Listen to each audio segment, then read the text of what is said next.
What's up, YouTube, man? It's your boy Action Jackson, and in today's video, I'm going to be talking about the Seahawks and Dallas Cowboys game today, man. So before we hop into the video, I'd appreciate if you guys like the video, subscribe if you're new, comment, and share my video with anyone who you think will enjoy my content, man. So I've been straight into it. I'm going to talk about the devastating injuries that Dallas Cowboys did suffer today, and then I'm going to talk about the things that I did like in today's game, and then I'm going to go overall team stats at the end of the video to round it out. So we already know that the big injury that we did have and that we did suffer in today's game was Demarvion and him suffering his devastating injury in the first quarter. So Michael Gokin, I'm gonna put this quote up on the screen, but anyone close to the situation with Demarvion has shown that he tore his ACL and it's not looking good for him right now. And hopefully we're getting any other news that isn't torn ACL. Hopefully it's a sprain or anything like that. But, if you're hearing a lot of rumblings inside the camp already that's possible torn ACL, then more times than not, that's what it is. But prayers up for him, and hopefully he can recover quickly and speed recovery on that. And if he did tore his ACL, hopefully he's on the sideline soaking as much information as he can from guys like Leighton Vander Esch, Damone Clark, and Michael Parsons. But really what that means for Dallas is, what are they doing? Are they planning to keep it in-house and step up guys like Jabril Cox? So if that is true, that we are going to keep the players in-house and we want to elevate any of the guys like Vaughn, like Devin Harper, and or Jabril Cox, those are big opportunities for those guys to step up. For Jabril Cox, it sucks that he has to get his third string linebacker reps this way due to an injury, but now it's time for him to step up in a big way, especially since a lot of Cowboy fans have been loving what they've been seeing from him in training camp. So hopefully, he steps up in the reps that he's now going to receive, especially since he's probably going to be your second string or your second unit linebacker now,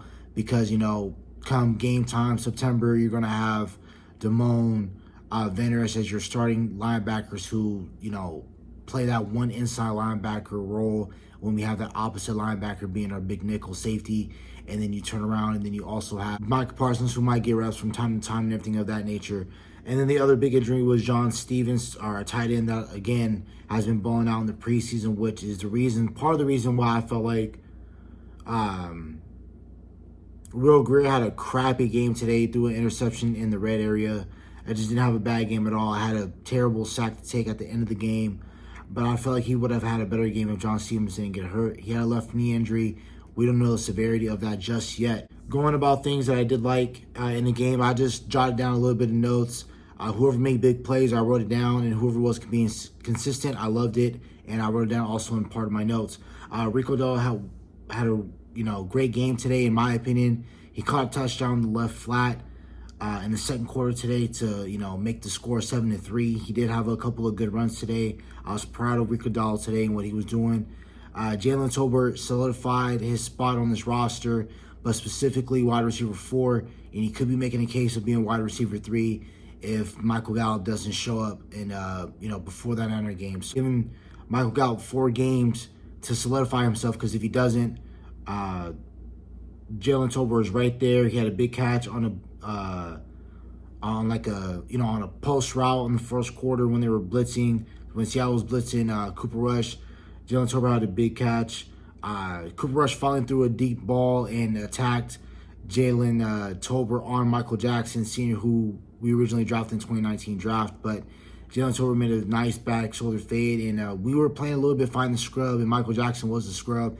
And we were going at him a little bit today in the preseason game, so I like that, how we were doing that at Mike McCarthy's offense. Williams had a nice sack today in the first quarter on third down. So again, on those big money downs when you have to get to the quarterback, Sam Williams showed that today, and it was against Charles Cross, who's an NFL starter and will get NFL starting reps and is a promising young left tackle in the league. So Sam Williams being able to do that was great. Boye Mafe, of course not a Dallas Cowboy, but was beating up Matt Waletzko on that right side, just giving him problems the entire night. He was being a goon out there today and just being completely reckless and constantly in our backfield, hurrying up the quarterback, having quarterback hits, deflecting passes, everything like that. He had a great game. I know that wasn't Dallas Cowboys noteworthy, but I just wanted to touch on that. Jason had a good game against Eric Scott Jr. So really, just those guys are great NFL talents, but that also sheds light on that's why you need to keep Jordan Lewis. I know I hear some Cowboy fans, and even I was thinking about, possibly trading Jordan Lewis, but then you look at Green Bay, you look at Jacksonville's games, and you look at those games, and you're like, that's why you need cornerback depth, and that's why you want to keep the 4 good corners that you do have with, Gilmore, Diggs, Bland, and Lewis. Keep those guys because Eric Scott doesn't look like he's that ready. He's not that ready yet. He's definitely going to be a starting slot receiver for the Seattle Seahawks, and that really wasn't a great showing for Eric Scott because he won't be facing up guys like that. But again, you might never know when the situation steps up, and we have a situation similar to last year where we need our corners to step up big. We're going to need Eric Scott. So I know that definitely shot his confidence today. Jalen Brooks did have a big catch on 4th down towards the end of the first quarter. Again, picking on Michael Jackson Sr. on a comeback route. Again, Rico Dowdle ended off the first half with a touchdown. And then there was a big run earlier in the 3rd quarter from Malik Davis. And then Deuce had a nice touchdown in the 3rd quarter. Putting up the clip on it right now. Deuce Vaughn had a really, really great run, and I was very proud of him today. For sure. Now, this is a guy that no more. That's it. We already have bad luck at Seattle with injuries. So this is the game where you're saying, Deuce Vaughn, that's it. We love you. You did what you're supposed to do. Now you're running back 2, or you for sure have a solidified roster spot. Put him in bubble wrap, save him for September 10th against the New York Giants. Isaiah Land, a really underrated guy from FAMU. Really good pass rusher. Definitely could have been a guy that could have went day 2 or possibly early day 3 of the NFL draft. But we luckily got him for us, and he had a nice forced fumble in the 4th quarter. We just wasn't able to cover up on it. So I wish we could have did a little bit things better on that end. Jalen Marino Copper, around the 2-minute warning, was doing 2-minute drills, and we had the ball last to potentially even tie up the game. We couldn't get that done, but Jalen Marino Copper had a huge gain in the 4th quarter. When I did see him, he did have a nice little drag route and definitely made a play on that. So those were some of the highlights that I saw that are worth mentioning in today's game. If you guys are curious about the score, we did lose 22-14. We're not here for the wins or losses. We're just here to see who's making progression week in and week out. Offensive line depth still looks horrible. Austin Richards looked nice today. So did TJ Bass. Those are the 2 consistent guys. But Matt Waletzko, Josh Ball, our offensive tackle depth outside of Austin Richards is terrible right now.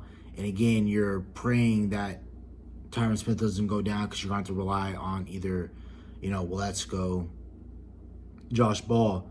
So again, like I said, I'm going to go over team stats. We were 293 total yards to Seattle's 358. Seattle was 217 of passing. We were 199. Seattle rushing was 141, 94 yards for Dallas. That's one thing I want to touch on real quick. Our run defense was terrible, and Mozzie Smith did not look good at all this game. Obviously, I'm going to go back and look at the film, but he did not look good at all from the snaps and from what I was seeing on the television view, from what I was watching. It did not look good for Mozzie Smith. He did have a very second rough game in his NFL career, but he still has a lot to improve on. So, we both tied first downs. We were a better 3rd down efficient team than Seattle, but Seattle was on 3rd down 1 less time than we were. We were 1 of 2 for 4th down. They were 0 of 1. We ran more plays than they did. We allowed more sacks. We had to pump more times. And again, we had another 6 penalties for 60 yards, while Seattle had 8 of 62. We threw 1 interception. No fumbles were lost. And Seattle won time of possession. Individual stats, Will Greer, who did not have a good game at all, showing us to you why he is a 3rd-string quarterback. He was 13 of 18 with 136 passing yards, no touchdowns, 1 pick. Cooper Rush was 9 of 14, 96 yards with a touchdown. Even though he didn't have that great of a game neither, Cooper Rush, but he did have a better game than Will Greer. He did have a good enough game to solidify him being the backup to Dak Prescott. Rushing, 8 carries for Malik Davis and Rico Dowdle. Rico Dowdle had 38 yards, so that was an average of 4.8. Malik Davis was 8 of 32 yards, average 4 yards a carry. Deuce Vaughn was 5 of 14, 2.8 yards with a touchdown. Will Greer was 2 of 7, 3.5 yards a carry. And Hunter Lepke was 3 carries of 3 yards and averaged 1 yard per carry. Jalen Tolbert, like I said, tremendous game. 4 catches, 66 yards. Dontario Drummond, 2 yards of 40, 2 catches, 42 yards. Luke Schoonmaker, solid showing today. 2 catches, 22 yards. Dennis Houston, 1 catch, 22 yards. Jalen Marino Copper, 1 catch of 19 yards. Cavante Turpin, 2 of 17. And Sean McEwen, 1 of 10. Defensively, I felt like we could have done a lot better today, but I think the air was knocked out of us when we saw that Demarvion had a big injury. And, pass rush was getting home a little bit, but mostly we were getting a lot of breakdowns in the middle of the field and on our secondary type of guys. So that's about it for the video. Hope you guys have a nice day. Stay safe, stay blessed. Bye.